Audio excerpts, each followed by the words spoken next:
2023년 새해가 밝았고 오늘 첫 예배를 드리게 되었습니다. 보통 새해가 되면 희망찬 새해가 밝았습니다, 이런 인사를 많이 나누곤 합니다. 그런데 요즘 우리 귀에 들려오는 여러 소문들을 들으면 희망찬 새해라고 말하기에는 정말 부담스러운 그런 소식들이 많이 들려오고 있습니다. 집값이 폭등했다가 겨우 올라탔더니 또 폭락했고, 그 사이에 예금 이자가 폭등하고 인플레이션이 계속됩니다. 경제가 어렵습니다. 작년은 예고편에 불과했습니다. 이런 뉴스가 많이 나옵니다. 그런가 하면 전쟁의 소문, 러시아와 우크라이나가 전쟁하고 그 여파로 세계 경제에 큰 타격이 왔습니다. 그런 뉴스도 들려옵니다. 북한의 핵 문제, 미사일 문제는 이제는 뉴스도 아닌 것처럼 느껴질 만큼 계속되고 있습니다. 어제도 한 해를 보내면서 또 한 방 쏘았고요. 오늘 아침에 또 눈 뜨자마자 뉴스를 보니까 또 아침에 또 쏘았다, 이런 뉴스가 나옵니다. 드론이 서울까지 왔다 갔다, 이런 이야기도 들립니다. 그런가 하면 이제 코로나 거의 끝나나 했는데 또 중국 쪽에서 다시 코로나가 엄청나게 번지고 있다는 또 무서운 소식도 들려옵니다.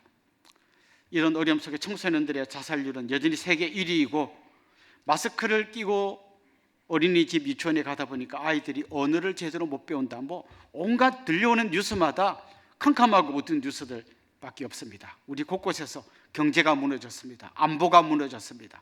곳곳에서 무너진 이야기가 들립니다. 더 안타까운 것은 이런 뉴스가 교회에서도 들려온다는 겁니다.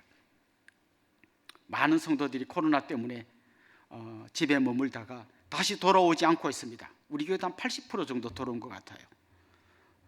여전히 교회에 대해서 실망하신 분들, 또 그냥 좀 편하게 그냥 집에서 대충 때우고 가자라고 하는 분들이 늘어나고 있는 것 같고요. 통계적으로는 40대가 가장 안 돌아온다. 그리고 그 40대의 자녀들이 안 돌아오기 때문에 주일학교가 무너지고 있다. 이게 우리 한국교회 전반을 보여주는 통계 지표에 나오고 있습니다. 이런 때에 우리는 지금 2023년도 표어로 다시 세움이라고 하는 표어를 정했습니다. 다시 세워야 되는 건 모두가 공감할 겁니다. 그럼 어디서부터 어떻게 시작해야 되는가, 이런 고민을 하고 있는 우리에게 오늘 우리가 읽은 이 학개서는 굉장히 중요한 통찰력을 제공해 주는 그런 말씀입니다. 학개서야말로 무너진 하나님의 성전을 다시 세우는 말씀으로 이렇게 이루어져 있습니다. 이스라엘 백성들은 모세와 함께 성막을 세웠고 나중에 솔로몬 시대에 와서 성전을 지었습니다. 사실 하나님은 계시지 않는 곳이 없습니다. 그런 하나님이 성전이라고 하는 이 좁은 공간에 들어가 계시는 건 아닙니다. 하지만 성전은 하나님과 이스라엘 백성들이 만나는 곳이었습니다. 그곳에서 제사를 지내면 하나님이 그 제사를 받으시고 그들의 죄를 용서해 주셨습니다. 하나님이 그곳에 임재해 계시고 그들과 늘 만나는 공간으로 이해되는 것이 바로 성전이었습니다. 그래서 이스라엘의 역사를 쫙 펼쳐놓고 보면 이스라엘 백성들이 성전을 어떻게 대하는가를 잘 보면 그들과 하나님과의 관계를 어느 정도 유추할 수 있었습니다. 예를 들면 아주 정말 그 엉터리 왕들, 하나님을 떠나고 우상 숭배하던 그런 왕들이 다스리는 시대에 보면 성전이 늘 황폐화되어져 있었습니다. 막 무너져 내린 곳이 있고 그곳에 사람들이 잘 출입 안 해가지고 굉장히 성전이 엉망진창이 된 이야기가 나옵니다. 그런가 하면 정말 믿음으로 하나님과 바른 관계를 맺었던 왕들은 성전을 수리하고 고치고 그곳에 어디 처박혀 있던 하나님의 율법책을 찾아내고 이런 말씀들이 나옵니다. 유다의 왕 중에 아주 하나님으로부터 가장 멀리 간 왕이라고 알려진 므낫세 왕 때 보면 그 성전 마당에 1월 성신을 섬기는 그런 제단을 따로 두었다, 그렇게 되어 있고요. 성전 안에도 나무를 깎아서 만든 목상을 세워놨다, 그런 이야기가 있습니다. 한마디로 성전이 엉망진창이 된 거죠. 그래서 역사의 후반부로 갈수록 그들은 성전을 엉망으로 만들었고, 다시 말하면 하나님과의 관계가 다 깨어져 있었습니다. 그러다가 에스겔 선지자의 글을 보면 하나님이 성전을 떠나가는 말씀이 나옵니다. 하나님이 성전을 떠나가십니다. 마치 사람이 이렇게 뒤를 돌아보면서 발걸음이 안 떨어져서 머뭇거리는 것처럼 하나님이 그런 모습으로 성전을 떠나가는 장면이 에스겔서에 나옵니다. 결국 성전은 무너졌고 나라도 망해버렸습니다. 바벨론의 포로로 끌려가게 되었고 그곳에서 고된 노동을 하고 또 나라 잃은 서러움을 겪으면서 힘들게 생활했습니다. 사실 그때 그 거대한 제국 바벨론이나 나중에 그 뒤를 이어받은 페르시아 같은 제국과 상대해서 이스라엘 백성이 고향으로 돌아오는 것은 꿈 같은 이야기입니다. 말도 안 되는 소설 같은 이야기입니다. 그런데 그 절대로 이루어지지 않을 것 같은 고향으로 돌아가는 꿈을 그들은 꾸고 있었습니다. 왜냐하면 그들의 역사를 보면 애굽에서 종살이 할 때, 그들이 해방될 가능성이 제로일 때 하나님께서 그들을 구출해 내셔서 가나안 땅으로 옮겨준 역사가 있기 때문입니다. 그래서 그들 안에 이런 소망이 있었습니다. 하나님이 다시 한번 우리를 불쌍히 여겨주셔서 다시 고향으로 돌아가게 해주신다면, 그날을 우리에게 다시 허락하신다면 이제 우리가 무너졌던 성전을 다시 세우고 하나님과 우리의 관계를 새롭게 하고 이제 그때부터는 잘해봐야지, 하나님 우리에게도 그날을 허락해 주십시오, 정말 그날이 다시 오게 해주십시오, 그런 간절한 기대와 소망으로 그들이 포로 생활을 하고 있었습니다. 그러던 그들에게 꿈 같은 소식이 들려왔습니다. 정말 볼을 꼬집어 볼 만큼, 이게 꿈이냐 생시냐 할 만큼 그런 엄청난 소식이 들려왔는데요, 페르시아의 왕이었던 고레스라는 왕이 이스라엘 백성들은 고향으로 돌아가도 좋다고 하는 칙령을 발표했습니다. 그들이 막 환호하며 이제 고향으로 돌아오게 되었습니다. 그들이 꿈꾸었던 성전 재건이 이제 시작된 거죠. 이제 우리 잘해보자, 이제 다시는 망하지 말자, 성전을 다시 재건하고 하나님과 우리 관계를 새롭게 해보자, 그러면서 성전 재건을 시작하게 되었습니다. 그런데 그들이 꿈꾸고 기다려왔긴 하지만 실제로 성전 재건을 하려고 시작해보니까 이게 만만한 일이 아닙니다. 우선 건축 자재가 없습니다. 솔로몬 때, 그때는 나라가 부강했기 때문에 그 이웃 레바논의 왕에게 좀 좋은 목재 좀 보내봐라 했더니 레바논에서 백향목을 보내왔습니다. 그걸로 성전 지었습니다. 그런데 이제 나라가 망해서 겨우 돌아온 포로에서 겨우 귀환한 그들에게 그런 건축 자재를 제공해 줄 리가 없습니다. 나라는 황폐해져 있고 건축 자재를 구하기가 너무 어려운 거예요. 그래서 여기저기 조금씩 구해가지고 어떻게 해보려고 하는데 사마리아 사람들이 방해를 놓습니다. 우리도 니네와 같이 성전 짓게 해주라. 근데 니네는 혼혈 족속이고 우리와 함께 하다 보면 또 우상이 들어올 거 아니냐, 우리 그러다가 망했는데 니네를 받아들였다가 또 신앙이 막 짬뽕되면 또 망한다, 그럼 니네는 안 돼, 거부했더니 이 사람들이 막 방해를 놓습니다. 심지어 페르시아에다가 막 상소문을 올립니다. 이 사람들이 성전을 짓고 페르시아를 배반하려고 합니다. 그러니까 성전 건축 못하게 하십시오, 이렇게 막 상소문을 올립니다. 그러면서 페르시아에서 칙령이 내려졌는데요, 그들을 귀환시켜 주었던 고레스는 전쟁터에 나가서 전사해버렸고, 그 다음에 캠비세스라고 하는 왕이 등극했는데요, 이 왕은 막 곳곳에서 반란이 일어나고 하니까 머리가 아프니까 알았어 그럼 더 이상 성전 건축하지 마, 이런 칙령을 내려버립니다. 건축 자재도 없죠. 사마리아 사람들이 방해하죠. 페르시아 사람들이 뭐라고 하죠. 그들은 이제 힘을 잃어버렸습니다. 이런 속담이 있잖아요. 넘어진 김에 쉬어간다. 그냥 그들은 엎어져 있었습니다. 그리고 성전 건축이 멈춘 지가 하루, 이틀, 1년, 2년 시간이 흘러가서 약 15년의 시간이 지나갔습니다.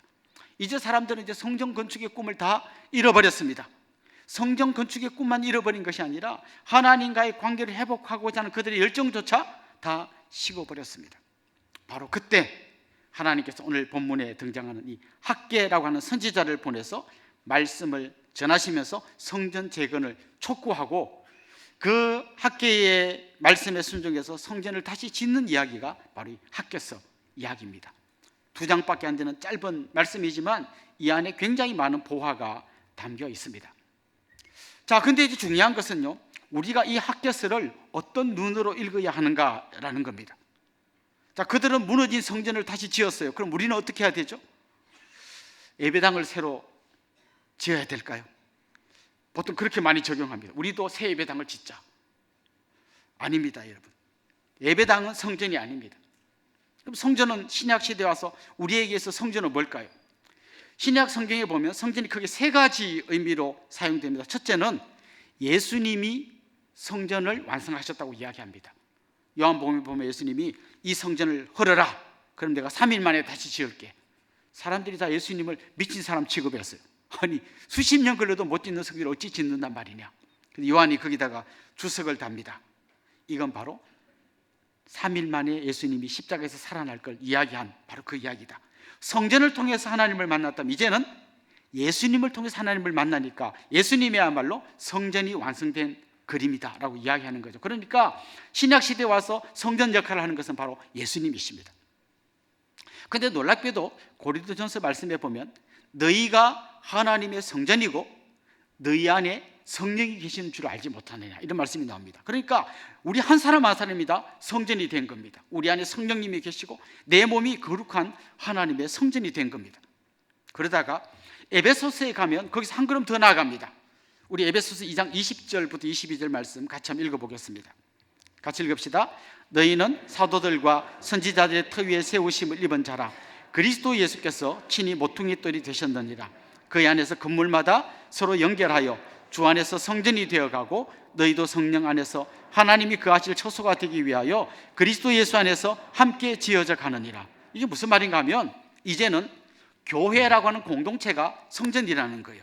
예수님이 머릿돌이고 거기에 이어져서 한 사람 한 사람이 마치 건물의 벽돌 한 장인 것처럼 이어져 가지고 멋진 성전을 우리 같이 지어져 간다는 거죠. 그러니까 이 학개서에 나오는 성전 재건의 이야기가 신약시대 우리에게로 오면 예수님이 성전이고 내가 성전이고 우리 교회 공동체가 성전이라는 이야기로 바뀌어지는 거예요. 그렇다면 성전을 재건하는 이 학개서의 이야기는 오늘 우리에게는 어떤 의미인가 하면 나와 하나님과의 관계가 다시 회복되어야 된다는 이야기이고 무너져가는 우리 교회 공동체를 다시 살려야 된다는 것이 바로 이 학개서가 주는 교훈인 것입니다. 우리 그런 결론을 미리 가지고 이 학개서 안으로 좀 더 들어가 보시면 좋겠습니다. 먼저 오늘 학개 선지자를 통해서 말씀하시는 하나님은 어떤 분이라고 이야기하는가 하면 오늘 본문에 계속해서 반복되는 한 표현이 있는데 만군의 하나님이란 말이에요. 만군의 하나님, 전능하신 하나님, 권능이 크신 하나님, 능력이 많으신 하나님이라는 표현이 계속해서 나옵니다. 여러분, 하나님이 만군의 하나님이라고 할 때 여러분은 딱 듣는 순간 용기가 생기고 힘이 납니까? 아니면 약간 걱정됩니까? 왜 이런 질문을 하죠? 자, 이렇게 한번 얘기해 봅시다. 우리 교회랑 은혜의 동산교회랑 서산교회랑 축구 시합을 한다고 생각해 봅시다.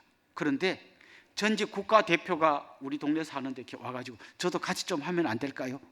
이렇게 왔어요. 여러분, 우리에게 기쁜 소식입니까? 걱정되는 소식입니까? 두 가지 경우가 있습니다. 그분이 우리 편이면 너무 기쁜 소식인데 그분이 저쪽 편으로 가면 큰일 났습니다. 우리 이제 100% 지는 거예요. 만군의 하나님이 우리 편이면 너무 힘이 나고 용기가 나는 건데 만약 만군의 하나님이 반대편에 서서 이리 와봐 하면 우리 다 죽은 거예요. 그런데 오늘 본문의 하나님은 어떤 분으로 등장하는가 하면 처음에는요 그들을 경고하고 책망하는 분으로 등장합니다. 자, 이런 겁니다. 지금 이 말씀을 대언하는 학개 선지자는 성경학자들이 추측할 때, 추론할 때 아마 나이가 한 80이 넘은 할아버지일 거라고 추측하고 있습니다. 그러니까 머리가 허옇게 새고 등이 좀 구부러진 어떤 할아버지가 얘기를 하는 거예요. 근데 그분이 이야기를 들어보니까 그분은 지금 자기 이야기를 하는 게 아니라 만군의 하나님의 말씀을 대언하고 있는 거예요. 그래서 사람들은 늙은 할아버지 이야기로 듣는 것이 아니라 만군의 하나님의 말씀으로 이야기를 듣기 시작하는 거예요. 그런데 그 하나님 뭐라고 말씀하십니까? 경고하시는 거예요. 오늘 본문에 보면 계속해서 반복되는 표현이 있는데요 5절 7절에 계속 이런 표현이 나옵니다. 너희 행위를 살펴보라. 너희가 지금 어떻게 살고 있는지 살펴보라는 거예요.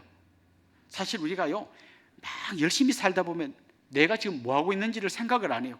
그냥 눈앞에 있는 것만 보고 쫓아가다 보면 지금 내가 제대로 살고 있는지 그런 걸 생각 안 할 때가 많습니다. 그런데 하나님이 학개 선지자를 통해서 말씀하시는 거예요. 너희 행위를 살펴보라. 너희가 지금 어떻게 사는지 살펴보라는 거예요. 그런데 5절에서도 살펴보라, 너희 행위를 살펴보라, 7절에서도 너희 행위를 살펴보라 하는데 그 중간에 낀 6절 말씀에 보면 뭐라고 이야기합니까? 아니, 그 중간 앞에 4절 말씀에 보면 이렇게 이야기합니다. 4절 우리 같이 한번 읽어봅시다. 이 성전이 황폐하였거늘 너희가 이때에 판백한 집에 거주하는 것이 옳으냐?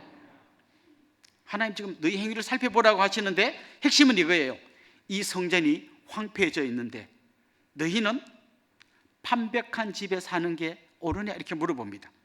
판백한 집은 무슨 뜻인가 하면요 자기 집을 멋지게 리모델링한 집이라는 거예요. 니네 집은 번쩍번쩍하게 리모델링 해놓고 이 성전을 이렇게 황폐하게 놔둬도 되냐? 이렇게 물어보는 거예요. 지금 우리한테 물어본다면 이런 거예요. 하나님과의 관계는 다 깨져 있는데 그렇게 사업한다고 바쁘고 친구 만나는데 바쁘고 그냥 TV 보고 노는데 바쁘고 연말 연시 크리스마스 그냥 막 놀아보자 부어라 마셔라 지금 그러고 있을 때냐라고 물어보는 거예요. 지금 교회 공동체는 무너져 있고 많은 성도들이 정말 하나님에게서부터 멀리 떨어져서 길을 잃고 방황하고 사나운 늑대들이 그들을 막 채가고 있는데 전혀 관심도 없이 그냥 어떻게 하면 내가 주식 좀 더 올려볼까, 어떻게 하면 아파트 값 좀 올려볼까, 그냥 이러고만 사는 게 맞냐고 물어보는 거예요. 그리고 6절에 보면 하나님이 이렇게 말씀하고 있습니다. 같이 한번 읽어봅시다. 너희가 많이 뿌릴지라도 수확이 적으며 먹을지라도 배부르지 못하며 마실지라도 흡족하지 못하며 입어도 따뜻하지 못하며 일꾼이 싹쓸 받아도 그것을 구멍 뚫어진 전대에 넣음이 되느니라. 자, 이런 말씀이요. 너희가 하나님 떠나가지고 뭔가 막 먹고 살기 위해서 돈 벌기 위해서 죽으라고 아둥바둥 했는데 얻은 게 뭐니? 이렇게 물어보는 거예요. 암만 많이 씨를 뿌리면 뭐하니? 수확이 적은데 막 먹고 마시는데 배도 안 불러. 일꾼이 열심히 일해가지고 싹쓸 받았는데 구멍 뚫어진 돈주머니에 돈 넣은 것처럼 다 새고 어디 갔는지 없어. 이렇게 말씀하시는 거예요. 하나님 관계는 뒤로 밀쳐놓고 너희들이 그냥 죽기 살기로 달려갔는데 결과가 뭐냐? 이렇게 물어보는 거예요. 어쩌면 우리에게도 이게 뼈아픈 질문을 하나님 던지시는 거예요. 그냥 하나님과의 관계는 뒤로 밀쳐두고 어떻게 내가 이 아파트 하나라도 탁 사가지고 나도 다른 사람처럼 몇 억 오르는 거 이거 한번 해볼까 막 죽기 살기로 뛰어가고 돈 좀 벌었냐 이렇게 물어보십니다. 요즘 20대들이 전부 주식 투자합니다. 코인에 투자합니다.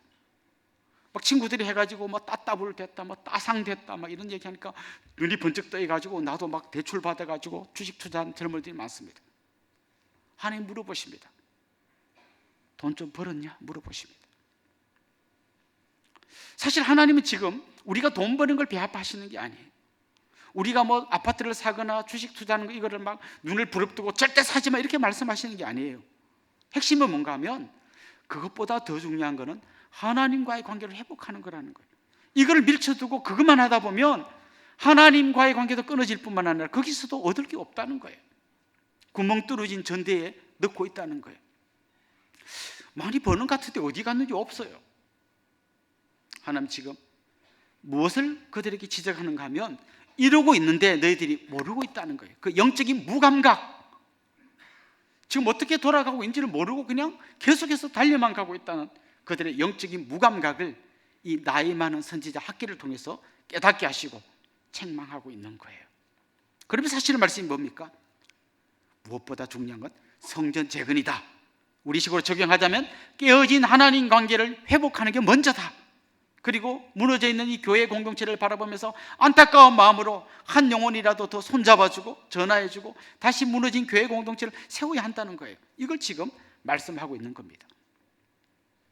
자, 그런데 이스라엘 백성들이요, 앞에서 말씀드렸던 것처럼 성전 재건을 미룬 중요한 이유가 있습니다. 그 중에 한 가지가 뭔가 하면 건축 자재가 없다는 거예요. 지금 이들이 포로에서 돌아왔잖아요. 돌아온 분들 중에 나이가 많은 한 80 넘으신 분들은 어떤 분들이 가면 어릴 때 예루살렘 성전의 그 멋진 장면을 본 사람들이, 자, 그들이 포로로 끌려갔다가 돌아왔습니다. 성전 재건합시다. 그들의 머릿속에 들어있는 성전은 솔로몬 성전 같은 거예요. 그런 성전을 짓고 싶은 거예요. 근데 문제는 뭐예요? 건축 자재가 없어요. 그래서 못 짓습니다. 못합니다. 자꾸 뒤로 미룹니다. 우리 속담 이런 말 있죠. 뭐 아니면 도다. 진짜 제대로 안 할 거면 안 해, 이렇게 말씀하는 거죠. 그들이 그러고 핑계를 대면서 성전 건축을 미루고 있는 겁니다. 근데 그때 하나님께서 학계를 통하여 주신 말씀이 바로 8절에 나오는데 같이 한번 읽어보겠습니다. 8절, 너희는 산에 올라가서 나무를 가져다가 성전을 건축하라. 그리하면 내가 그것으로 말미암아 기뻐하고 또 영광을 얻으리라. 여호와가 말하였느니라. 자, 이게 잘 보십시오. 나무가 어디서 나옵니까? 산에 올라가서 나무를 가져다가 전을 건축하라 이거예요. 자, 이들이 구하려고 했던 나무는 산에 있는 나무가 아니에요. 이런 싸구려 나무가 아니에요. 그들은 저 레바논 백향목을 갖고 성전을 짓고 싶었던 거예요. 근데 그걸 못 구해. 못 구하니까 못 지어. 계속 이러고 있는데 하나님은 이렇게 말씀하시는 거예요. 나는 레바논 백향목을 원하는 게 아니야. 하나님이 원하시는 것은 번듯한 건물이 아니고 그들의 마음인 거죠. 정말 하나님과 그들의 관계가 회복되기를 원하는 거죠. 그래서 하나님은 레바논 백향목 없다고 핑계대지 말고 니네 집 뒷산에 있는 산에 올라가서 소나무든 아카시아 나무든 뽕나무든 갖고 와서 성전을 건축하라는 거예요. 우리도 종종 그런 때가 많습니다. 우리 집사님도 같이 찬양팀 좀 하시죠. 저 노래 못해요. 그 노래방 가면 90점은 나오는데요. 이렇게 요즘 하도 TV에 막 미스터 트롯 이걸 너무 많이 봐가지고 난 저런 사람 못 따라가. 저렇게 잘하는 사람 앞에 서는 건 줄 알아요. 그렇게 잘하는 사람 앞에 서면 좋아요. 그런데 오늘 본문은 뭐라고 이야기합니까? 레바논 백향목 아니어도 된다. 소나무든 뽕나무든 아카시아 나무든 그냥 하나님 앞에 마음을 드리는 그 찬양을 하나님 받으신다는 거예요. 집사님 같이 교사 좀 합시다. 우리 집 애 하나도 내가 제대로 못 가르치는데 누굴 가르칩니까? 뭐 틀린 말은 아니에요. 맞는 말 맞아요. 근데 하나님이 원하시는 거는요, 뭐 교육학을 전공한 박사님을 원하는 게 아니에요. 정말 한 영혼을 사랑하는 그 마음의 중심을 원하는 거예요. 우리 개척교회에 지금 어제 보니까 한 아이들 포함해서 140명 정도 파송했습니다. 그 중에 상당수가 순장님입니다. 순장님이 너무너무 모자랍니다. 집사님 좀 해주시면 좋겠습니다. 저는 부족합니다. 맞아요, 부족한 거. 맞아요, 부족한 거. 저도 부족해요. 제가 완벽해서 이 자리에 서 있는 게 아니에요. 그냥 하나님이 그냥 레바논 백향목 아니어도 된다. 그냥 소나무나 뽕나무나 진짜 그 마음 중심을 하나님께 드리는 사람을 찾는다니까 부족한 줄 알면서도 우리가 하나님 일 하는 거예요. 좀 모자라도 완벽하지 않아도 뭐가 아니어도 그냥 하나님이 부르실 때 하나님 내 마음을 드립니다. 하나님 그걸 원하시는 거예요. 그래서 너희는 산에 올라가서 나무를 가져다가 전을 건축하라. 그리고 건축할 때 어떻게 되냐면 내가 그것으로 말미암아 기뻐하고 또 영광을 얻으리라. 여러분, 우리 찬양팀이 암만 잘해도요 하늘의 천사들만큼 완벽한 찬양을 하겠습니까? 우리 그만큼 안 되잖아요. 그렇지만 하나님은 부족한 우리의 찬양을 통해서 영광을 얻겠다는 거예요. 여러분, 저 유아부나 유치부 가보세요. 발음도 안 되는 애들이 막 음도 다 틀리면서 끼어뚱끼어뚱하면서 찬양하는 그 찬양을 하나님 기뻐 받으시고 영광을 얻으시겠다는 거예요. 아직 좀 부족하지만 모자라지만 내가 나를 잘 아는데 죄인 중에 괴수이지만 그럼에도 불구하고 하나님 앞에 순종할 때 하나님 그것 때문에 기뻐하고 영광을 얻으시겠다고 말씀하시는 겁니다. 이런 학개 선지자의 말씀에 백성들이 반응하기 시작했습니다. 하나님의 말씀에 귀를 기울이기 시작했고 그 하나님 앞에 겸손히 엎드리기 시작했습니다. 그때 하나님께서 13절 말씀을 약속으로 주셨습니다. 우리 같이 한번 읽어봅시다. 그때에 여호와의 사대 학개가 여호와의 위임을 받아 백성에게 말하여 이르되 여호와가 말하노니 내가 너희와 함께 하노라 하니라. 그들은요 없는 것 투성이었어요. 사람도 모자라고 건축 자재도 없고 무슨 뭐 거대한 국력이 강한 것도 아니고 다 없었지만 하나님 한 가지 약속을 주셨는데요, 내가 너희와 함께 하노라 이거예요. 저는 여러분 안에 이런 간절함이 있으면 좋겠어요. 나는 돈이 없어 못합니다. 못 배웠습니다. 가진 게 없습니다. 부족합니다. 맞아요. 맞지만 거기에 하나님이 함께 하실 때 우리는 그냥 내가 아니에요. 모세는 나이 많아 늙은 할아버지에 불과했지만 그의 손에 든 지팡이는 평범한 지팡이에 불과했지만 하나님이 그의 손을 잡아주실 때 홍해가 갈라졌습니다. 우린 연약한 마른 막대기에 불과한 존재이지만 하나님이 우리와 함께 하실 때 우리 앞에서 홍해가 갈라지는 역사, 반석에서 샘물이 터지는 역사, 광야 가운데 길이 열리는 놀라운 역사가 일어날 수 있을 줄 믿습니다. 우리 이 믿음 갖고 살아가는 사람이에요. 하나님이 우리와 함께 하신다. 이걸 가장 강력하게 보여주는 말씀이 있습니다. 마태복음에 보면 예수님의 탄생에 대해서 이야기하시면서 이사야 선지자의 예언을 인용합니다. 보라, 처녀가 잉태하여 아들을 낳을 것이요 그 이름은 임마누엘이라 하리라. 임마누엘이 무슨 뜻입니까? 하나님이 우리와 함께 하신다는 겁니다. 하나님 우리와 함께 하신다는 그냥 말로 전하는 말씀보다 비교할 수 없이 강력하게 우리에게 주신 메시지가 뭔가 하면 아들을 보내주신 거예요. 그 아들이 우리와 함께 하는 거예요. 그 아들의 다른 이름이 임마누엘이에요. 우리가 예수를 믿는다는 것은 다른 말로 하면 뭔가 하면 하나님 손을 붙잡았다는 거예요. 하나님 우리와 함께 하신다는 거예요. 우리는 부족하지만 우리를 통해서 하나님이 놀라운 일을 행하실 수 있다는 거예요. 그래서 고기 잡던 어부에 불과했던 베드로가 말씀을 전할 때 5천 명이 회개한 역사가 일어났던 거예요. 그래서 예수님을 대항하고 예수님께 대들고 예수 믿는 사람 핍박하던 그 바울이 하나님께서 그의 손을 잡아주셨을 때 위대한 사도로 바뀌어진 거예요.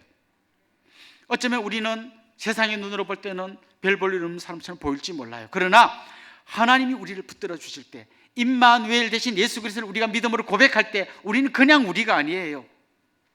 우리에게는 온 천하의 주인이신 하나님의 손이 우리 위에 올려져 있는 바로 그런 사람이 될 수 있다는 것입니다. 세상은요, 조금만 잘못하면 탈락이에요. 아까 미스터 트롯 이야기했는데 보셨습니까? 와, 너무 잘해. 옛날 내가 알던 7080 가수들은 가수도 아니에요. 진짜 그때 노래는 이분들 노래 듣다 그분들 노래 들으면 진짜 못하는 거예요. 너무 잘해. 근데 너무 잘하는 사람보다 더 잘하는 사람이 있어. 그래서 그냥 너무 잘하는 사람 탈락이에요. 우리 이런 걸 너무 많이 봐가지고 막 계속 이런 것만 보지만 하나님 그렇게 일하지 않으세요. 약하고 힘없고 가진 것 없고 배운 것 없어도 하나님 딱 붙들어 주시고 내가 너와 함께한다. 임마누엘 대신 예수 그리스도께서 내가 너와 함께한다. 세상 끝날까지 너희와 함께할 것이다 말씀해 주시는 거예요. 그래서 우리는 그 하나님의 약속을 믿고 예수 그리스도의 약속을 믿고 그렇게 달려가는 사람들인 겁니다. 오늘 본문에서 하나님께서 이 놀라운 말씀을 전해 주실 때 또 굉장히 우리가 눈여겨봐야 할 게 있는데요, 아주 특별한 표현이 나와요. 우리 14절 먼저 한번 읽고 이야기를 해봅시다. 14절, 여호와께서 스알디엘의 아들 유다 총독 스룹바벨의 마음과 여호사닥의 아들 대제사장 여호수아의 마음과 남은 모든 백성의 마음을 감동시키심에 그들이 와서 만군의 여호와 그들의 하나님의 전 공사를 하였으니. 자, 이제 성전 공사를 시작했다는 거예요. 그런데 이렇게 요약해서 말하면 됩니다. 온 백성이 하나님께서 주신 그 마음의 감동을 받아서 일하기 시작했습니다. 이렇게 하면 되는데요, 그렇게 하지 않고 스룹바벨과 여호수아와 모든 백성이 순종했다 이렇게 말합니다. 그러니까 스룹바벨 여호수아를 따로 이야기하고 모든 백성이 순종했다 말합니다. 여러분 수학 한번 생각해 보십시오. 스룹바벨과 여호수아는 모든 백성에게 포함됩니까 안 됩니까? 당연히 백성에게 포함되잖아요. 그러니까 굳이 따로 말을 안 하고 온 백성이 순종했다 하면 되는데 굳이 지도자들과 온 백성이 순종했다는 거예요. 그 앞에 보면 경고할 때도요, 지도자들과 온 백성에게 경고합니다. 2장에 가면 칭찬할 때도 지도자들과 온 백성에게 칭찬합니다. 그러니까 지도자는 영광과 책임을 같이 갖는 사람입니다. 하나님은 특별히 이렇게 앞서서 일할 지도자를 찾고 계시는 거예요. 우리 모두가 하나님 앞에 순종해야 되지만 정말 하나님 앞에서 앞서서 일하는 사람들이 먼저 달려가야 하는 거예요. 우리의 목회자들, 장로님, 권사님, 안수집사님들, 이분들이 먼저 앞서서 달려가야 되는 거예요. 우리 순장님들, 지역장님들, 교사들, 앞선 분들이 먼저 달려가야 되는 거예요. 지금 몇 분의 눈을 보니까요, 다행이다, 지도자가 아니어서 이런 분들이 계십니다. 여러분이 엄마라면, 아빠라면 여러분 가정이 지도자입니다. 아빠가 먼저 달려가야 돼요. 엄마가 먼저 달려가야 돼요. 그때 아이들이 엄마를 따라서 아빠를 따라서 달려가는 거예요. 험한 세상 속에 우리 그리스도인들이 들어간다면요, 나는 어떤 직분을 안 받은 자라고 할지라도 세상 속에서 우리 그리스도인들은 모두가 다 지도자들이에요. 정말 여러분 이 사회가 바뀌기를 원하십니까? 무너진 이 나라가 다시 일어서기를 원하십니까? 그렇다면 우리가 먼저 하나님 앞에 순종해야 하는 것입니다. 오늘 본문 맨 마지막 말씀에는 이렇게 되어 있습니다. 15절 끝에 보면 그들이 순종했는데요, 그때가 언젠가 하면 그때는 다리오 왕 제2년 6째 달 24일이었더라. 6월 24일 날 그들이 순종하기 시작했어요. 그런데 하나님께서 학계에게 첫 말씀을 주실 때는 언젠가 하면 1절에 보면요, 6월 1일이에요. 그러니까 6월 1일부터 말씀을 전했는데 24일 날 순종했어요. 그러니까 한 23일 만에 순종한 거예요. 15년 동안 미루고 있다가 말씀 듣고 23일 만에 순종했어요. 아마 이 23일은 성전 공사를 하기 위한 어떤 계획 세우고 준비하는 기간이었을 거예요. 다른 말로 하면 말씀을 듣고 즉각적으로 순종했다는 거예요. 그런데 이 6월 24일 이때가 이스라엘의 여러 가지를 보면 언젠가면 추수할 때예요. 제일 바쁠 때예요. 할 일이 너무 많을 때예요. 그런데 바로 그때 그들이 순종하며 하나님 앞으로 돌아왔다는 거예요. 사랑하는 성도 여러분, 올 한 해를 시작하면서 저는 여러분과 함께 이 말씀을 같이 가슴에 품기를 원합니다. 하나님이 여러분과 함께 하십니다. 하나님이 여러분의 순종을 기대하십니다. 하나님과 우리 사이에 깨어진 관계가 다시 회복되기를 하나님은 간절히 원하고 계십니다. 하나님은 우리의 관계가 회복될 뿐만 아니라 우리가 손을 한 번 더 내밀어서 깨어진 공동체를 다시 세우고 무너진 다락방을 다시 세우고 같이 한 마음으로 우리 교회가 살아남으로써 또 우리 이웃에 있는 수많은 사람들에게 그런 도전을 주면서 이 한국교회가 일어나기를 하나님 간절히 기다리고 계시고 여러분이 그 일에 쓰임받기를 하나님 원하고 계십니다. 사랑하는 성도 여러분, 주님의 손을 붙잡읍시다. 그리고 같이 한번 일어나셔서 달려가시는 2023년이 될 수 있기를 주님의 이름으로 축원합니다.